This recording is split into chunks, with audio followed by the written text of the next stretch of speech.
দেশৰ সুৰক্ষাত নিয়োজিত সেনা বাহিনীত যোগদানৰ বাবে বহু যুৱক যুৱতীৰ মাজত দেখা যায় আগ্ৰহ। এই যুৱক যুৱতীসকলে সেনা বাহিনীত যোগদান কৰাটোৱেই নিজৰ জীৱনৰ লক্ষ্য হিচাপে লয়। সেনা বাহিনীত যোগদানৰ বাবে ইচ্ছুক যুৱক যুৱতীসকলৰ বাবে এক সুখবৰ। ইণ্ডো তিব্বেটান বৰ্ডাৰ পুলিচ চমুকৈ ITBPত ওলাইছে চাকৰি। এই সামৰিক বাহিনীটোৰ বহু সংখ্যক পদত শীঘ্ৰেই দিয়া হ'ব নিযুক্তি। যিসকল যুৱক যুৱতীৰ সেনা বাহিনীত যোগদান কৰি দেশৰ সেৱা কৰিবলৈ ইচ্ছুক, তেওঁলোকে এই পদসমূহত আবেদন কৰি নিজৰ এই ইচ্ছা পূৰণৰ বাবে সুযোগ লাভ কৰিব। ITBPয়ে গ্ৰুপ চিৰ বাবে এই পদসমূহ মুকলি কৰিছে।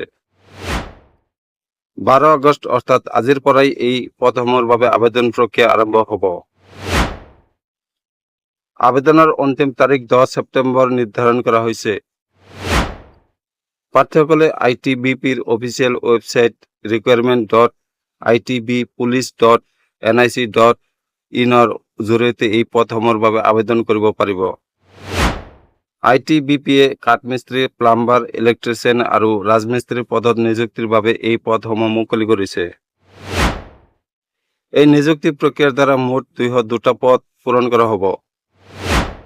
ইয়াৰ ভিতৰত কনিষ্টেবল কাৰ্পেণ্টাৰ 71টা, কনিষ্টেবল প্লাম্বাৰ 52টা, কনিষ্টেবল ইলেক্ট্ৰিচিয়ানৰ 64টা আৰু কনিষ্টেবল ৰাজমিস্ত্ৰীৰ 15টা পদ আছে।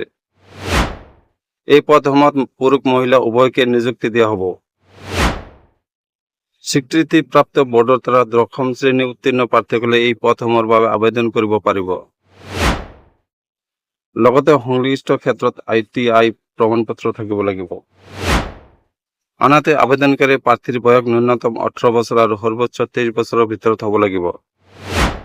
অৱশ্যে OBC আৰু SC/ST-কে ধৰি সংৰক্ষিত শ্ৰেণীৰ প্ৰাৰ্থীসকলক নিৰ্ধাৰিত নিয়ম অনুসাৰে বয়সৰ ক্ষেত্ৰত ৰেহাই দিয়া হ'ব। ITBPৰ কনিষ্টেবলৰ এই পদসমূহৰ বাবে যোগ্যতা অৰ্জন কৰা প্ৰাৰ্থীসকলে লেভেল 3 অনুসৰি দৰমহা লাভ কৰিব। নিযুক্তি প্ৰক্ৰিয়াত প্ৰাৰ্থীসকলে শাৰীৰিক দক্ষতা পৰীক্ষা, শাৰীৰিক মানদণ্ড পৰীক্ষা, লিখিত পৰীক্ষা আৰু চিকিৎসা পৰীক্ষাত অৱতীৰ্ণ হ'ব লাগিব। এই সকলো পৰ্যায়তে উত্তীৰ্ণ প্ৰাৰ্থীসকলে যোগ্যতাৰ ভিত্তিত নিয়োগ লাভ কৰিব।